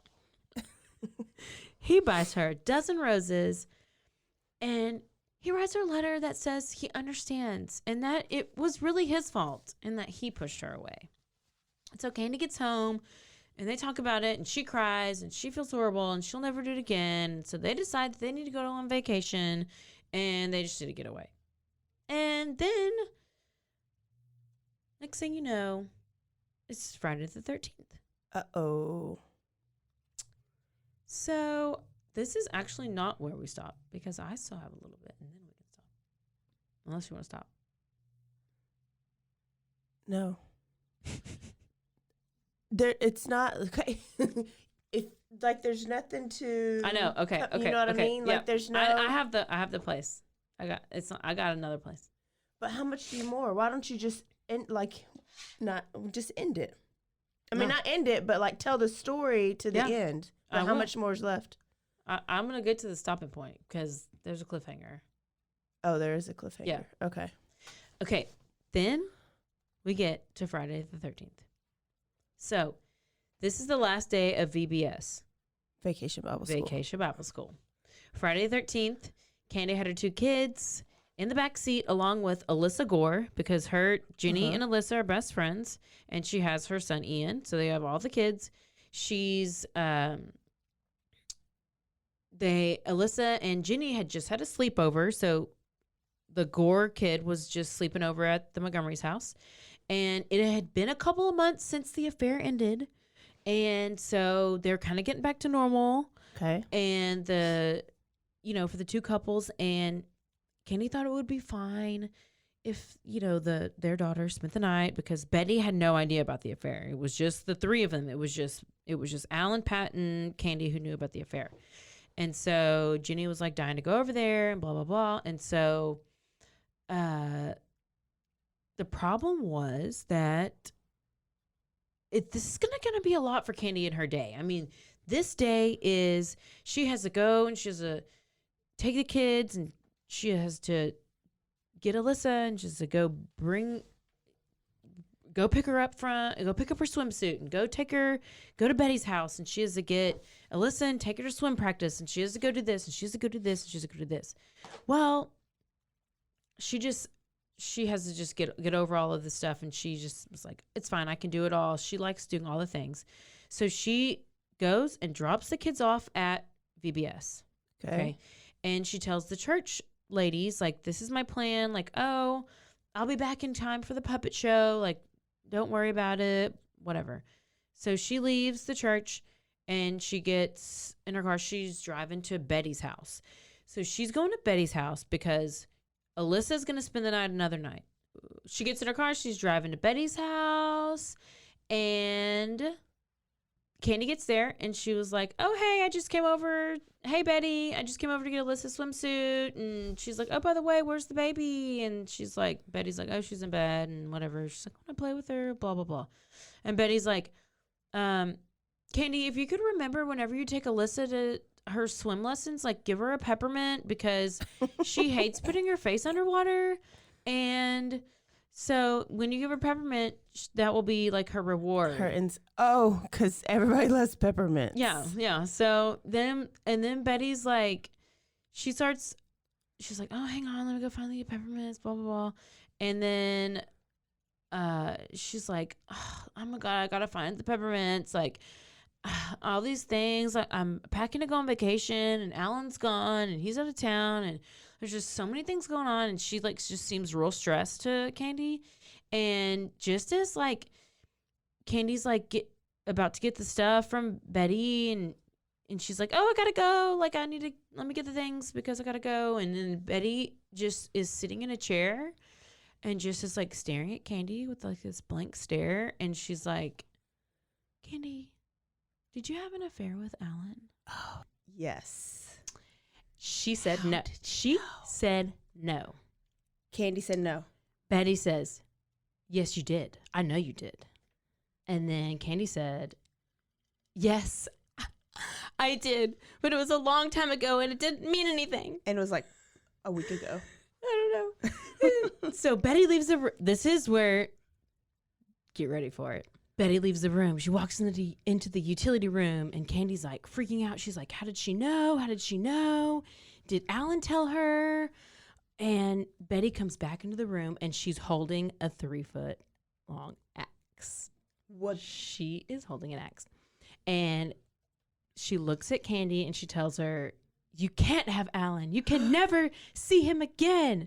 And Candy's like, I don't want him. Like, I'm over him. But like, oh, but she's the farm girl, so that's why she grabbed an axe, because I wouldn't have thought to grab a damn axe. Like later they say that there's like this newspaper that was open on the table because it's Friday the 13th, and there's this new movie coming out, like Axe Murder movie. And she was like, we're like, oh, we think that she got the idea of this is what the defense attorney ends up saying. He's like, we think she got the idea of the axe because she was reading the paper, and there was this movie coming out, and the paper was open to this new movie, blah blah blah. So Candy's like, the affair is over. I don't want him. And Betty like sets the axe down, and she's like, okay, let's go get Alyssa's clothes, because Candy, is going to go get. Oh, I'm fine. Yeah. I'm fine about Okay, argument she's over. like, I'm fine. It's fine. I'm done. We need more people like that. I know. That would be me. I'd be like, okay, fine. And then I would get chopped my head off. And so they go get the clothes for the kid and whatever. Candy's like looking for keys. She's like, oh my God, I'm ready to leave. She's ready to get out of there. And she notices like Betty's face, like all of a sudden, like turns like to rage. Oh. She raging. Candy goes to touch Betty's arm, and she says, oh, Betty, I'm so sorry. Like, and Betty gets so mad. She just like, that was it. Because it was real fake. Patronizing. Yeah. Like, patronizing. The tone. Patreon? Oh, yeah. The tone triggers Betty. And then, okay. I still don't know who the murder's going to be. Betty lunges towards Candy, pushing her into the utility room. She picks up the axe and she screams, you can't have him. I'm going to have a baby. I guess she's pregnant, or she thought she was pregnant. She's like, you can't have him this time. And Candy's like, I don't want him. And Betty's like, what? What do you mean you don't want him? You just like shoot him up and spit him out? You don't want him anymore? Like, he's not good enough for you anymore? So then she's like kind of, because she says she has mental issues. She's been like depression and all these things. So she's like, Betty raises the axe, and Candy's like screaming, and she's ducking, and like the axe falls out of Betty's hands onto the floor. And anyways, this is the point where like Candy sees blood on, because like she raises the axe, it falls out. The like blunt part of the axe hits Candy on the toe. Okay. So it causes her to bleed. So if you refer back to, I don't even know if I remember, whenever from her childhood, there was that story where she got hurt, hitting the nose with a piece of glass from when she was racing that kid. So it kind of brought back all those memories, and she is like, oh, because she freaked out when she saw the blood. Yes. Okay. She freaked out when she saw the blood, and she was like, I'm not, I can't handle this. And she grabs the axe, and she ends up like pushing Betty away with the axe, like holds it to her chest, and Betty's like crawling around, and then Candy just raises the axe and just hits her right in the back of the head. Oh.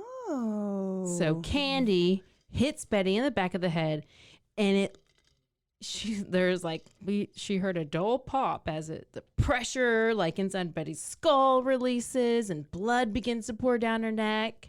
What the hell? Oh, just wait. Candy drops the axe, and she's like trying to get out of there, but like Betty's still alive. Like, she's still going. Oh. So she like blocks the way. Switched. She like blocks Candy from getting out. Oh, and Betty. Candy's like, let me go. Like, I want to get out of here. And she was saying how Betty was in some kind of a trance. And she was like clearly like in shock of whatever, blood loss. And obviously you got an axe chopped in your head. And it's like fight or flight, and she's fighting. And Betty whispers, I can't. Like, she can't. Yeah. She just can't. She can't. So she tried to grab then Betty tries to grab the axe and like get Candy with it, but she can't because she's too weak. And then Candy's like running for the door, but the door won't open because I guess it's like slippery from blood all over her hands. And Betty's still coming after. And then like, this is what the book says. Betty comes up to Candy and just does her finger over her mouth. Like her mama which did is her. exactly what her mama did. And so Candy just like, she started raging. She was like, I need to destroy Betty. I feel like she just didn't really like her anyways because she wasn't very friendly. She was... Why do you have that much rage to take out on somebody you wronged? Right? Unless she already had something against her, or unless you just already cray, which I think it's... So... She just cray. She is. So Betty... So she got... So Candy got the axe, and she started hitting Betty over and over and over and over in the head and the arms. And she, like, used all her strength to do it. And she ended up hitting Betty, like, 12 times just right then. And then she finished off with hitting her in the face over and over until she just was like, I'm done. I can't hit anymore. I'm out of it. Wait, but what's she hitting her with still? The axe. The axe. I feel like Betty's like bionic. Like, how can you get hit that many times with an axe? So the first time she got hit, she was still like, probably like, she was still going. And then she goes, shh, and then Candy started chopping at her. Why would that's a lie? Candy. That's what the book said. So they'd be lying. Okay, Candy's lying. Yeah, because this is all from Candy's testimony. Yes, this is all what she says. She's trying to like act like there was a trigger that took her back to childhood. Yes, trauma, but that was not no damn trauma. Oh, I know. If that's the case, my kid is gonna be real crazy. I know, because I've done more than some shh. Oh, just wait. It's gonna be. So Betty's face was unrecognizable. Oh, Betty. I mean, she chopped it up. Betty. It was, quote, a shapeless mass of blood and bone. Oh, my God. Mm-hmm. So then Candy goes into Betty's bathroom. She gets in the shower. She keeps her clothes on. She just rinses blood off her arms and stuff. And she's like, never mind. I got a bigger mess to deal with in the kitchen, or I got to go clean it up. So she tries to clean it up, and she's like smearing blood all over the place. And she's like, you know what? I ain't got time for this. I got to go to church, pick up my kids. So she just bounced. Oh. She gone. So she goes home. She realized that her watch stopped in the shower. So she lost track of time, blah, blah, blah. So she gets home. She then tries to like think up her alibi. Like, what is she going to say? Where was she? And so she's going to say that she stopped to talk to Betty for a few minutes. She grabbed Alyssa's clothes. Then she drove to Target and her watch stopped. And then she was like just driving around the Target parking lot, which is why she was late. So if anything happened to Betty, it must have been some crazy person who broke in and killed her just a few minutes after she left. Yeah. I mean, so she didn't know anything about it. Yep. Some crazy All person. that, Candy's testimony. In the meantime, did I tell you where Alan was during all of this? Because he was out of town. Remind me which one's Alan. Alan is Betty's husband. Okay, so Alan was out of town. He was on a business trip. So he's been calling Betty. He's like, where's Betty? Calling her. She didn't answer. He called several times. He ended up calling the neighbors and is like, can you go check on him? They went and checked on her. They were like, everything's fine. She's not answering. And then they ended up going back over there a few times. Okay. So it ends up, there's 3 neighbors that go over there. They're like, the car's there. The lights are on. But they kind of started getting a funny feeling after a little bit. So they ended up getting in the house because the front door was unlocked. So they didn't try to actually go in the front door at the beginning. After a few times, I guess they just looked at the house, rang the doorbell, didn't try the front door. Yeah. So they go in the front door. They hear the baby crying because they have a baby, like a 1-year-old baby. Oh, shit. So this all happened. Wait, with she the had baby. a 1-year-old and she's pregnant again? Well, she thought she's pregnant because she missed her period. Oh, okay. So I think she wasn't actually pregnant. Or she just thought she was. So she just gets real emotional. And so the baby's crying, and they find the baby in the crib, and she's face is all red, and her hair is all tangly, and her voice is like super hoarse, and she has poop all like in her diaper and stuff. I mean, no. So they get the baby, they bring get the baby out. I mean, baby. it was just, I mean, it was several hours, but it wasn't like longer than a day or anything. So, I mean, that's good. Oh, so the baby's fine according to you. I mean, the baby's fine. They say, you know, they brought the baby out to their wives. And, you know, she's fine. She's in diaper change. And, you know, she's a little hoarse. I've been hoarse, so it goes away. It's fine. So they go in the house and they're like, oh my gosh, she's dead. They found her in the utility room and they're like, at first they thought she was shot, or they thought she shot herself because her face was like messed up. So they thought she shot herself, but ended up, obviously, she didn't shoot herself. And they were like, oh, once the police got there, they realized there's the axe. So she even left the murder weapon? Oh, yeah. Okay. Yeah, it was like just off to the side in the utility room. So Betty's arm is almost severed off. Her teeth were exposed. She has like this half-looking grin. Her left eye was open. The entire right side of her face was smashed in, completely unrecognizable. Hey, in case y'all know, this is an explicit podcast. There was blood, brain matter, and tissue. I want to make sure you can visualize it. Listener discretion is advised. And the axe was real close to her body. Okay, so that is all that. Then we're going to go to the trial. I'm going to introduce you to this guy, Don Crowder. Okay. So everybody in town is talking about the murder because it's a small town. So at church, there's this guy, and he's like, well, my legal perspective is that this is a killer and that he's a drifter. Every time. This is a drifter, and like, he's probably several states away by now. And they're like, how do you know? And he's like, I'm a personal injury divorce attorney. What is a personal injury? And your first mind is always, it's somebody she knew, like they know. Well, this guy was a personal injury divorce attorney. Yeah, but clearly, remember I put in my application for FBI not too long ago? I didn't know you actually did. So I think I'm more qualified than him. You probably are, because he is trying to be like, I know everything. He's like, that's how this is happening. That's how. So the police end up questioning Candy. It was not as a suspect, just because they knew she was at Betty's house. And her alibi, you know, her story doesn't seem strange to the cops. It just seems like, okay, whatever. They're like, there's no way this church-going housewife woman, no way. When was, this is 1980. So was it like a thing for women? Like, was women killers? Like, they just didn't think, they're like, there's no way. Yeah, there's no way. I can see that. So, I mean, the police had like all the jurisdictions involved. They had Texas Rangers coming out. I mean, they couldn't handle it, so they needed all the help they could get. Yeah. And they were like double checking with Alan, making sure he didn't have anything to do with it.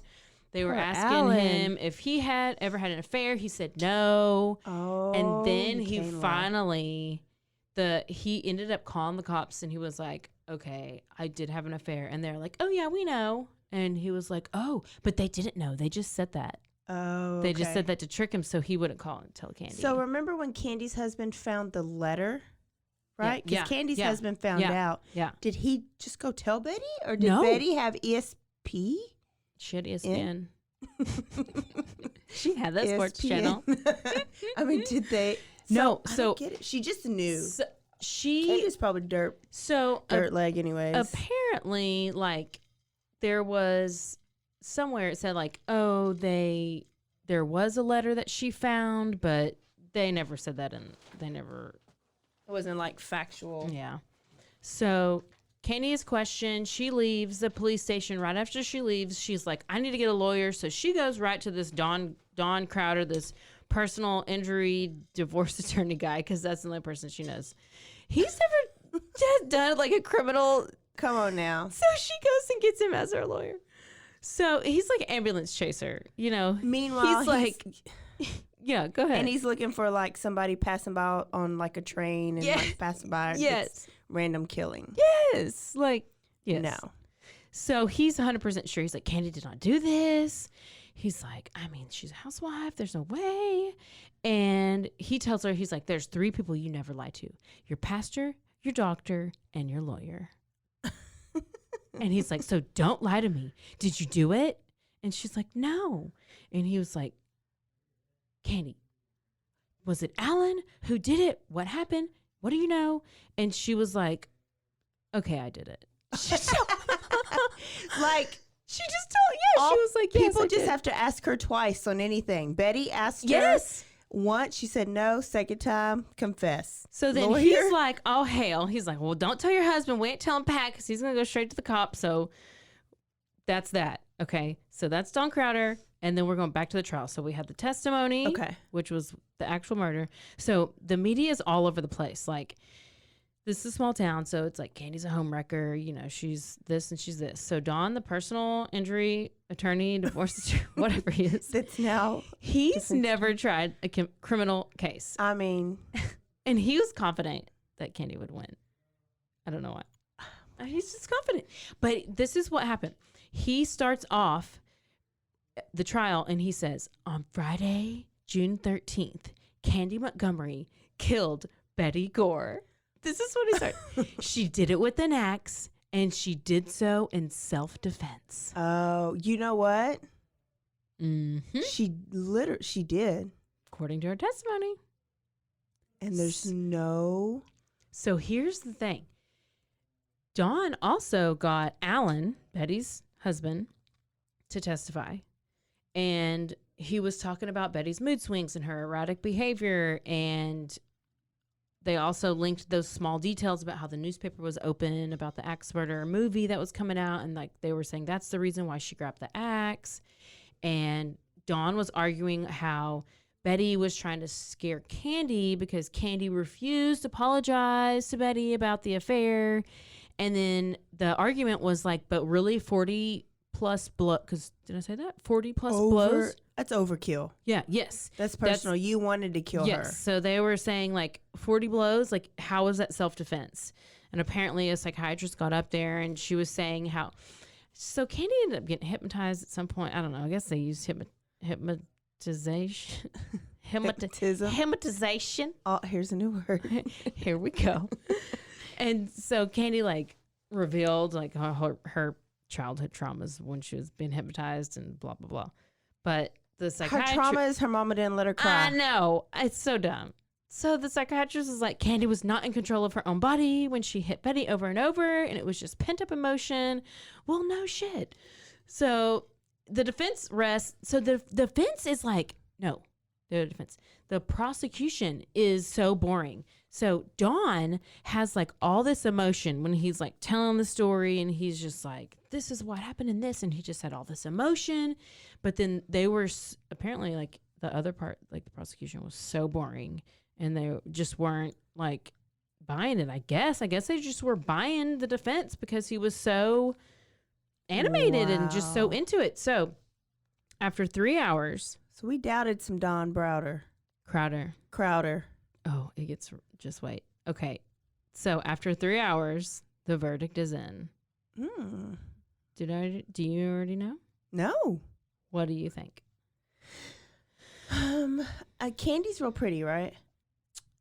I mean, she's just more fun than Betty, I think. Okay. I don't know if she's so like I think beautiful. she could, if she's pretty, she probably could appeal to the jury and it's Texas.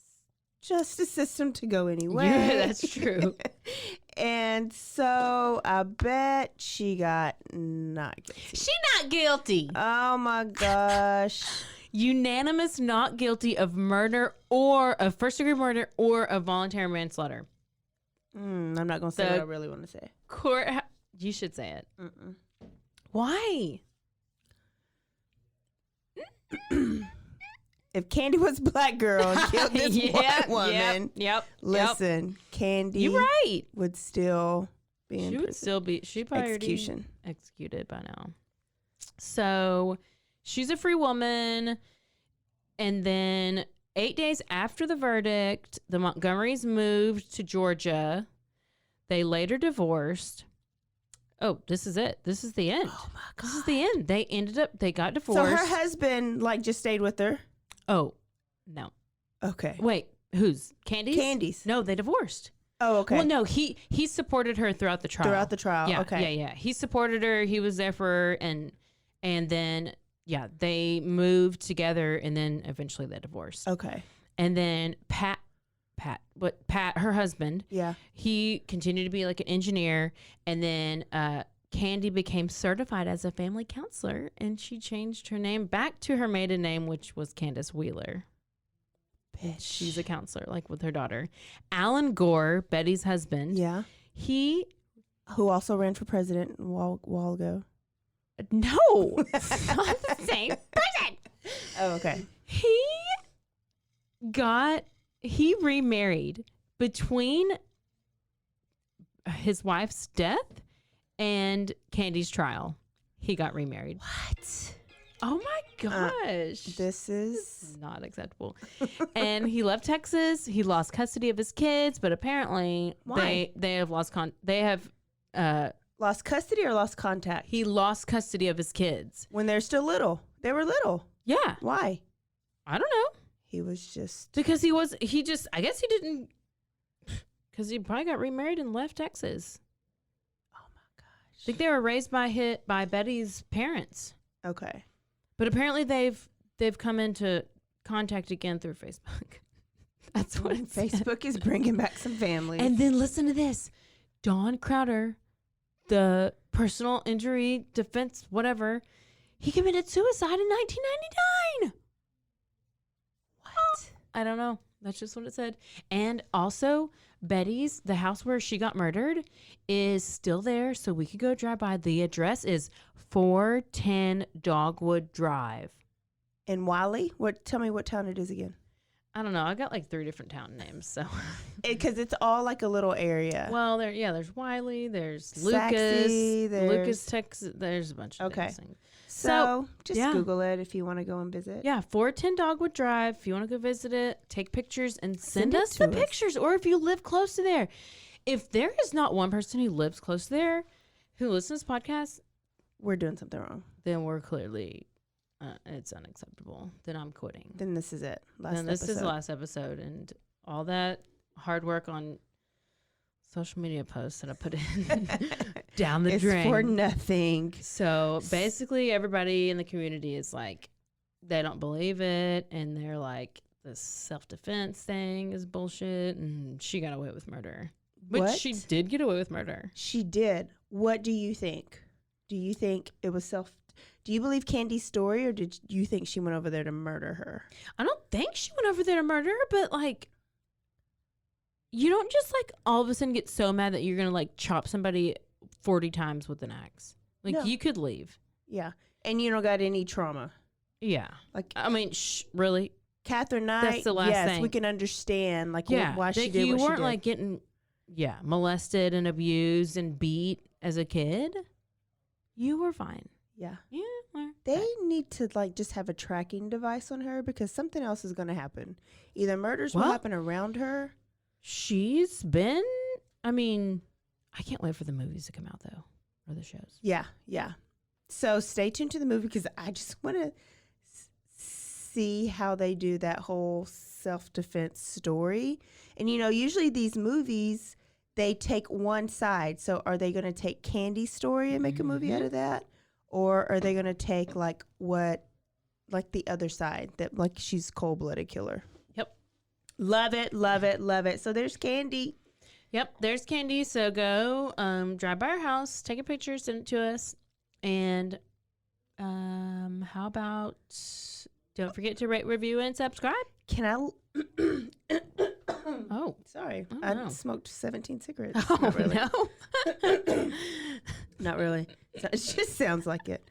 So can I end with the animal fact? Remember Oh, my yes, kid? yes, I won't do them all the time. Okay, so if you didn't hear the last one, former student with autism, loves animals.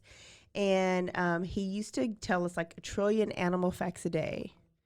And then we got him down to 1. So he would just hold up a sign in the hallway and it would have like an animal fact and he'd tell my everybody. gosh. He even like walked across the stage at his baccalaureate and stopped the principal and told the principal an animal fact about giraffes. So he just loves it.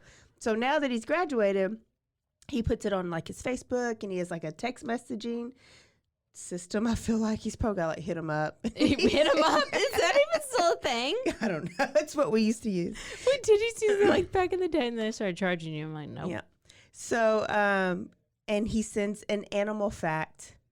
Yeah, because you read that first one about ostriches with 2 toes. Yes. Okay. And I actually chopped my toes off. Okay. I run Do you so run fast faster? now. Yes, I was actually in the Olympics. Okay. So, alligators. There's 14 species of crocodile. Sorry. Oh. This Australian saltwater crocodile is called a salty, and it is the largest growing crocodile, and it can be up to 17 feet long. Oh, shit. I'm done with crocodiles. Done. Hell no. So there is your animal fact of the day. And sometimes Can you tell me the difference between a crocodile and an alligator? Do you want me to ask my former students? Please, because I think that is a good question. It's probably like one has more spikes on their back or something. You know what's so weird? It's like they're like dinosaur-ish looking. They and it's like, are. Can you imagine if we lived in a world when in the time where there were actual dinosaurs? Like, what if there's like a brontosaurus or T-Rex like just walking down the street? I mean, Your mind. Did you chew something up today? I did not have any gummies today, but I Your always mind think is out like, there. what if there was one of those big flying pterodactyls? Pterodactyl? A pterodactyl? Yeah. I I'm don't know. just what I saying. would do. What if I've driven a car where I had a bird fly into my windshield. What if you had a fucking pterodactyl fly into your windshield? That would be a little traumatic. I know. All right, y'all. So this is the last one. Story of the women killers. It is. So I hope that you guys enjoyed it as much as we did. We love telling y'all crazy stories. And so next week, you're going to hear the first story of our killer athlete edition. Athletes. And Get ready. so, like I said, we're not going to pick on one sport. We're equal opportunity. Equal opportunity. We're like basically the Olympics of trial murder. Of Yes. trial murder? Of murder. I don't know. True Podcast. crime murder. True crime True murder. crime murder Olympics. So we got a football player, we got a basketball player, we got an Wrestler. Olympian, and we got a wrestler, and then What do you mean an Olympian? We got an Olympian. Oh. Yeah. Mine? Yeah, that's yours. Basketball player. And a basketball player. So we got it all. So tune in next week. We're going to switch it up a little bit and tell us how much you love or hate us, because all comments count. Yeah. That's how we crawl up the popularity board and Apple Podcasts. So if you have an iPhone, go to Apple Podcasts And you rate send us. us a story. I know y'all have stories. Yes. It doesn't even matter what it is. I just want to read a story. Or you're just going to keep hearing our weirdo stories. Yeah. So, We're not very interesting. not at all. So, Always stay aware stay alive. and always be DTF. Bye, y'all. Bye.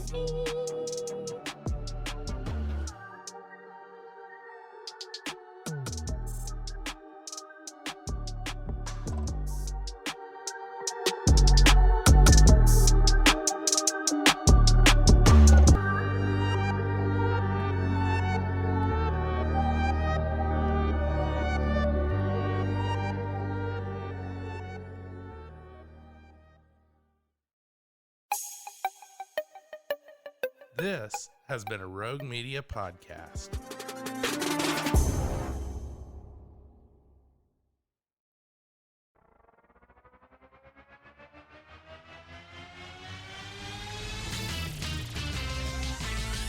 Frozen, heroes. Gonna tell you about frozen heroes. Gonna tell you about. Hey, I'm Zach, And I'm Mike. and we have a fantastic new podcast to tell you about. Bros, Foes, and Heroes. It's the two of us looking into the world of comics, breaking down some characters that you may have never heard of, and some that are just absolutely ridiculous. Yeah, so Zach comes up with a character each time, and I go into it just completely blind. I don't know who this person is or what their abilities are or anything, and basically I guess we kind of go over their origin story and just some of the ridiculous stuff that maybe, especially Golden Age stuff. Oh, Golden Age stuff is always the best, and we will make sure to highlight all of the shenanigans and just absolute weirdness of everything. Yeah, that's right. So subscribe today and follow us on Instagram at Bros Foes Heroes. And if you don't, I know where you live. Not really, but please subscribe. Bros and foes and heroes. Gonna tell you about bros and foes and heroes. Gonna tell you about.